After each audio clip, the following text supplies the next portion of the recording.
What if the brilliant light people describe at the end of a tunnel is not the only light we should be trying to understand? Long before modern stories of tunnels and near-death experiences, Jesus spoke about light as something intimately connected with human life. But when we return to the Aramaic world surrounding his teachings, we encounter Nura, a word associated not merely with illumination, but with fire, and that difference opens a mystery almost completely overlooked today, because perhaps the most important divine light is not the one waiting somewhere beyond you, but the one capable of awakening within you right now. For generations, human beings have been fascinated by the image of a tunnel ending in overwhelming light. People from different backgrounds have described experiences of moving through darkness toward extraordinary brightness, and modern culture has turned that image into one of its most recognizable symbols of what may lie beyond death. But there is another question, one far more relevant to the life you are living now. Why do we instinctively imagine divine light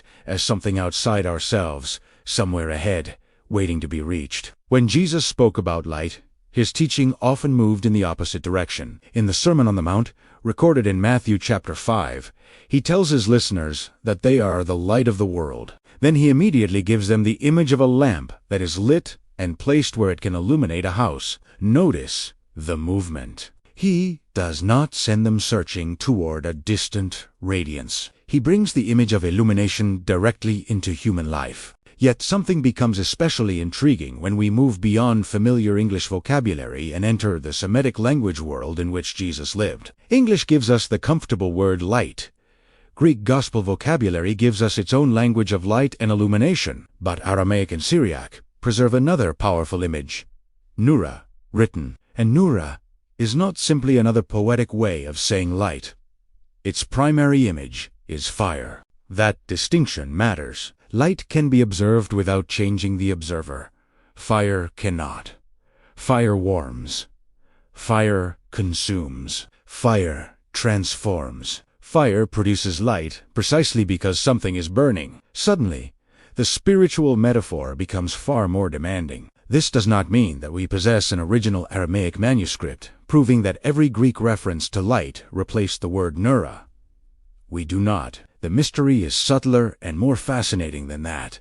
Translation can preserve meaning while still making older cultural associations less visible. When everything becomes simply light to the modern ear, the ancient relationship between illumination, flame, transformation, and spiritual fire can easily disappear from view. And this is where our journey begins. Because before asking what waits beyond a tunnel of light, perhaps we should ask a more immediate question.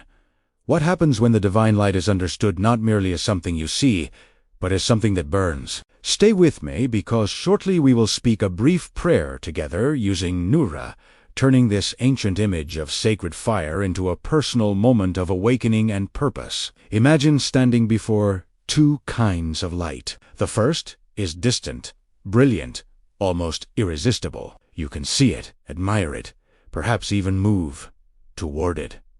The second begins as a flame within a lamp. It must be protected, fed, and allowed to illuminate everything around it. Which image comes closer to the teaching Jesus gave on the mountain? This is why Matthew 5 becomes so important. After declaring that his listeners are the light of the world, Jesus speaks about a city that cannot be hidden, and a lamp that should not be covered. The teaching culminates in an instruction. Let your light shine before others, so that what you do becomes visible. The emphasis is not passive observation. Light becomes something expressed through a transformed life. Now, place Nura beside that teaching. Again, we should not pretend that Nura secretly replaces every occurrence of light in the Greek gospel. Instead, allow its Aramaic imagery to restore something our modern imagination easily forgets. Nura means fire. And fire provides a remarkably powerful way of contemplating what active spiritual illumination looks like. A person can spend years searching for signs outside themselves while neglecting what must change within. We can wait for the perfect opportunity, the supernatural confirmation, the unmistakable answer, or some extraordinary experience that finally tells us who we are supposed to become. But the teaching of Jesus repeatedly brings spiritual responsibility back into the present moment. The lamp has already been lit. The question is whether it will remain hidden. This is where Nura becomes especially meaningful for personal power and purpose. Not power over other people, but the inner authority to stop living entirely from fear, hesitation, and borrowed expectations. Fire does not ask darkness for permission to shine. The smallest flame changes the space around it, simply by burning. Perhaps this is why the tunnel fascinates us so deeply. It places the answer at the end of the journey. Nura challenges us with another possibility. What if part of the mystery of divine light concerns what we are becoming before we ever reach that end? In the next chapter, we will move from understanding this image to experiencing it. We will speak Nura deliberately, connect it with purpose, and explore why sacred fire is not merely something to admire. It is something that must become visible through the way you live. IF. Today's revelation has stirred something in your heart. Don't let your journey end here. Our Aramaic wisdom guide was created to help you rediscover the original wisdom behind the words of Jesus. True knowledge sets us free, and you'll find the link waiting for you in the comments. And the best is yet to come. In the next chapters, you'll discover what could change everything for you. Before we go deeper, give yourself 30 seconds to turn this ancient image into something personal. You do not need to force an experience or imagine a supernatural tunnel. Simply become still and allow the meaning of Nura's sacred fire to direct your attention toward the life you are living now. God of eternal light, awaken your Nura within me. Where fear has made me hesitate, give me courage. Where confusion has hidden my purpose, illuminate the next step. Burn away the beliefs that keep me small, and teach me to use the gifts you placed within me. Let your Nura become courage in my decisions, truth in my words, compassion in my actions, and strength when I am tempted to hide. May the light you awaken within me become visible through the life I choose to live. Amen. Now notice what we did not ask for. We did not ask to escape this world. We did not ask to be carried toward some distant light or transported beyond the difficulties of ordinary life. Instead, the prayer turns our attention toward transformation here and now. That distinction brings us directly back to one of the most challenging dimensions of the teaching of Jesus.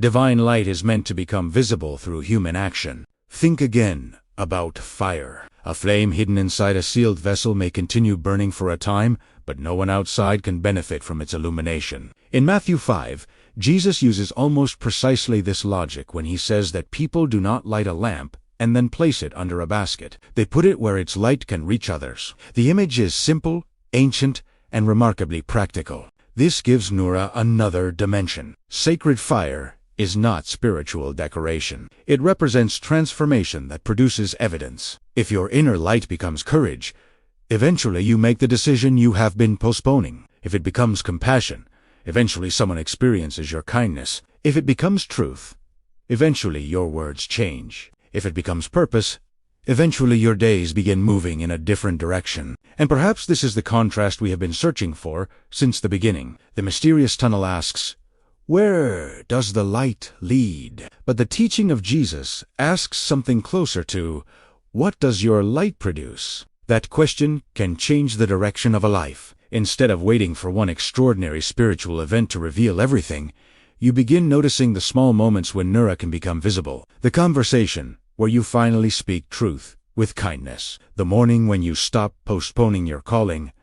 The decision to forgive. The courage to begin again. Because the deepest mystery may not be whether you will someday encounter a magnificent light. It may be whether you allowed divine light to transform you while you were here. There is another reason the image of Nura matters. Fire has always carried a paradox that light alone does not communicate as strongly.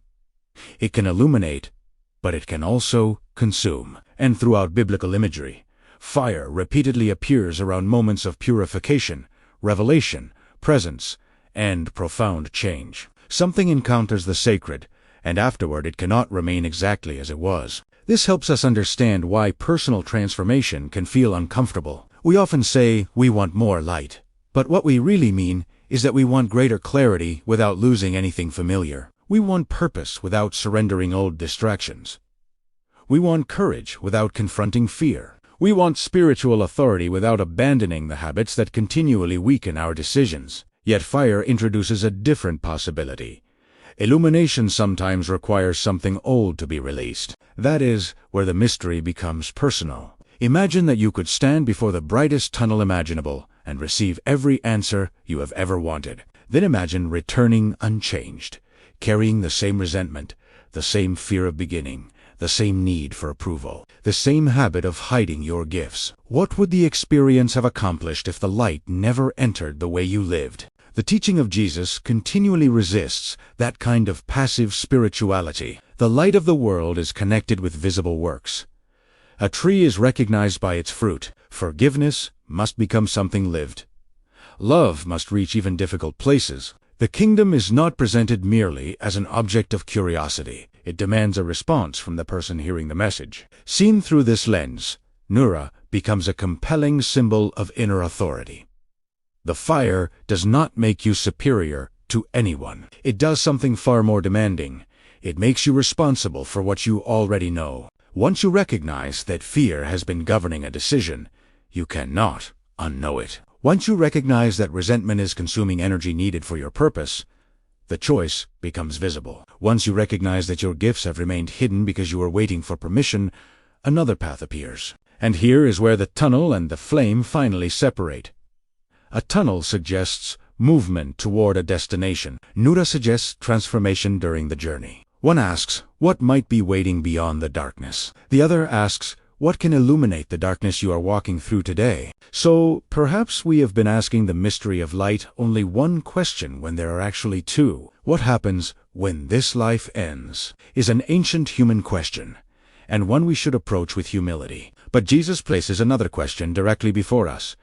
What are you doing with the light while you are alive? In the next chapter, we will make this practical. You will learn a simple daily Nura ritual designed not around chasing extraordinary experiences, but around identifying one shadow, choosing one action, and allowing the inner fire to become visible in ordinary life. That is where ancient language stops being information and begins becoming transformation. Perhaps you're wondering why these original teachings remained hidden for so long. That's why we created the Aramaic wisdom guides, because true knowledge sets us free. The link is waiting for you in the comments. Nura must move from an ancient word into daily life. The purpose is not to chase visions or manufacture supernatural sensations. It is to use the image of sacred fire to interrupt automatic living and choose one action that allows the light within you to become visible. Each morning, before reaching for your phone, become quiet for 1 minute. Place your attention on your heart and slowly speak Nura. 3 times, Nura, Nura, Nura. Remember its image. Fire, not destructive fire, but a living flame that illuminates what fear has hidden and warms what disappointment has allowed to grow cold. Then ask yourself, where am I hiding my light today? Perhaps you have delayed an important conversation. Perhaps fear keeps you from beginning something meaningful. Perhaps you know the next step toward your purpose but continue waiting for another sign. Do not search for a mystical answer. Identify what you already know needs attention. Before the day ends, take one small action. Send the message. Begin the work. Speak the truth with kindness. Forgive where resentment has taken too much space. Encourage someone who needs it. This matters because Nura becomes meaningful not when it produces an unusual feeling, but when it produces movement. Practice this for 7 mornings and measure the result by its fruit. Are your decisions becoming clearer? Are you acting with greater courage? Are you depending less on external confirmation? The lamp described by Jesus proves that it is burning because the darkness around it changes. Your practice should eventually do the same. The tunnel directs attention toward a light you may encounter someday. Nura brings the mystery into this morning. This relationship. T's decision. This unfinished purpose, perhaps preparation for whatever light lies beyond this life, begins by faithfully carrying the light already entrusted to you. Return now to the image with which we began. Someone standing in darkness, facing an overwhelming light at the end of a tunnel. The image remains mysterious. Accounts of such experiences raise profound questions about consciousness and what may exist beyond physical life. But Nura gives us another image to place beside it. Instead of seeing only a light ahead, imagine a flame already burning within the travel. Suddenly, you are not merely walking toward illumination. You become responsible for carrying illumination through the darkness you encounter along the journey. This is where the teaching of Jesus becomes deeply practical. "You are the light of the world" is not merely reassurance. It carries responsibility. Light illuminates. A lamp cannot fulfill its purpose while hidden. What awakens inwardly must eventually become visible through courage, mercy, forgiveness, integrity, and purposeful action. When fear tells you to hide, remember Nura. When uncertainty convinces you that another sign must arrive before you begin, remember Nura. When disappointment makes your inner world feel cold, remember that a flame does not need to illuminate the entire road. It needs enough strength to reveal the next step. Just a quick reminder, the transformation guides for a fuller life are waiting for you, right there in the comments. Perhaps this is the forgotten clue inside the mystery. We cannot claim certainty about everything waiting beyond death, and we should not force ancient language to answer questions it never explicitly addressed. But we can hear clearly what Jesus asks of us now. Do not hide the light you have been given. For the next 7 days, begin your morning by speaking Nura 3 times. Identify one place where fear has hidden your light and take one concrete action before sunset. At night, ask yourself whether your presence brought more light into someone's life. Let that simple rhythm become your transformation protocol. Awaken, illuminate, act. The tunnel may remain a mystery, but what you do with the light today does not have to remain one. Before you leave, if this message touched your heart or brought new understanding into your life, write the word restoration in the comments below. Your testimony may encourage someone else who is seeking healing and renewal. Thank you for sharing this moment of ancient wisdom with us. Until the next revelation, walk in peace, walk in freedom, and walk in the power of Nura, the sacred fire within. We are just scratching the surface of this ancient power. Get ready, because in our next video, I will reveal even deeper Aramaic codes that unlock spiritual authority you've never imagined. Make sure you are subscribed and have notifications turned on so you don't miss this unfolding revelation.